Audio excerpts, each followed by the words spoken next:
Hello everyone, I am Constanza Cornejo from Introduction to Linguistics Section 1. And today Bunny and I were going to present our second task where we have to create an activity to apply in an EFL classroom. The activity is focused on children cursing 7th grade, and it consists of giving the students verbs in its infinitive forms for them to change the tense of the verbs in past. Then they will have to create sentences in past tense with the same verbs that we given at the beginning of the activity. And finally, they will have to identify the subject and object of each sentences. Okay, so here we have the verbs that we will give them. We have 4 regular verbs such as ask, jump, known, and play. The idea is that a student can pass the verb in the past. So that would be something like that. Asked, jumped, worked, and played.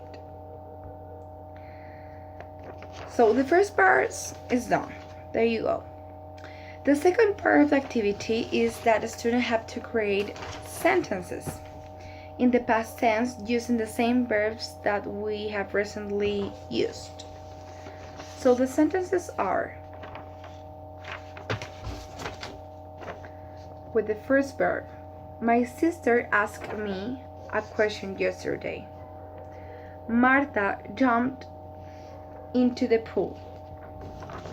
The third one, you worked all day long. And the last one is he played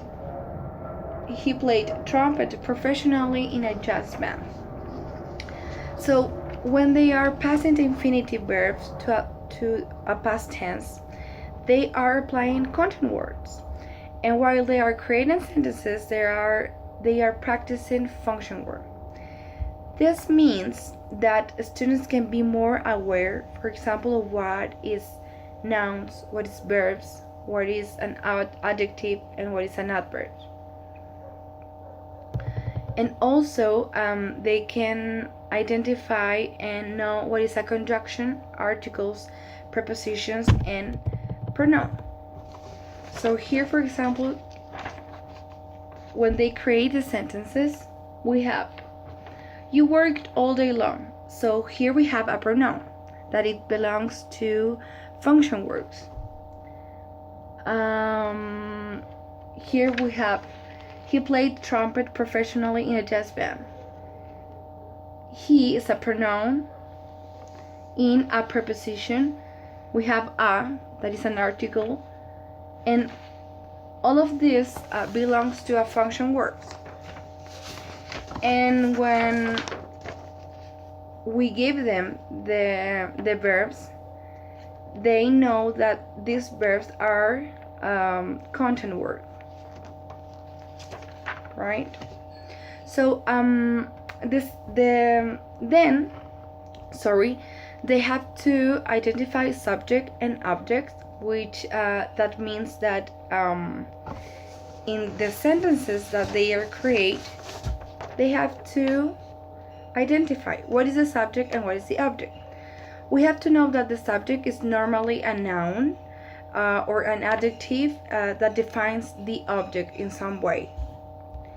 In grammar, we use the word subject to talk about the pronoun, noun, or a noun phrase that does the action of the verb. So in English, the subject is usually before the verb.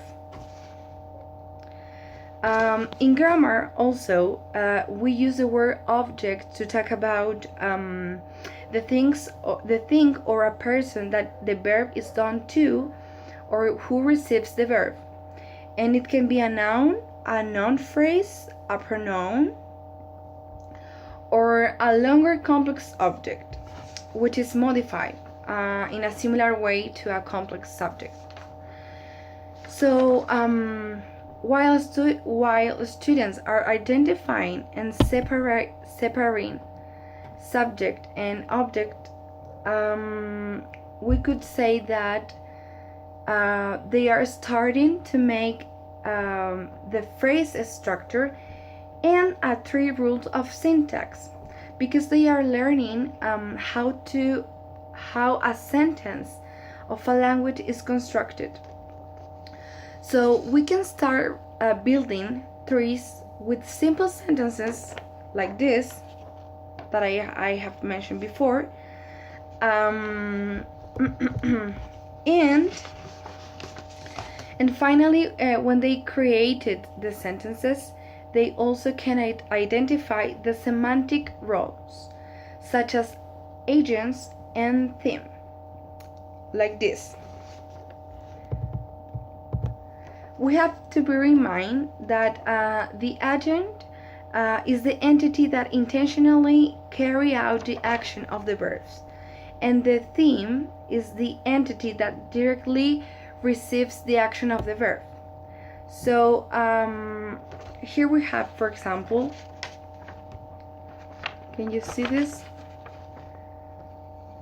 We can identify the agent and we can identify the theme, right?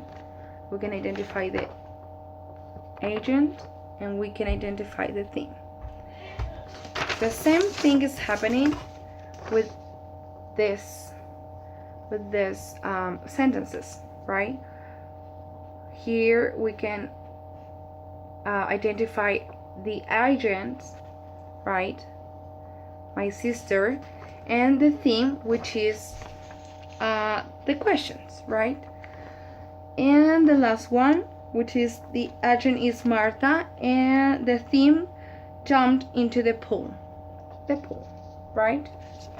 So we think that this activity is suitable for an EFL classroom because we're applying some elements that foster to the better understanding of a language as English, right? So we think that this is an activity that we can apply in groups maybe or in pairs, and also we can make use of a dictionary, which is very useful elements to use in class. And we believe that it's important to create this type of activity because students the most of the time have a lack of vocabulary, and when they create a sentence, they do not know what means each word that are constructing that sentence. So as a teacher or as a future teacher, we have to create the spaces for a new learning and take into account that it's difficult to teach an explicit linguistic knowledge, but we can apply some concepts of the unit that we have recently learned during the semester that achieve students can truly comprehend the English language. Thank you.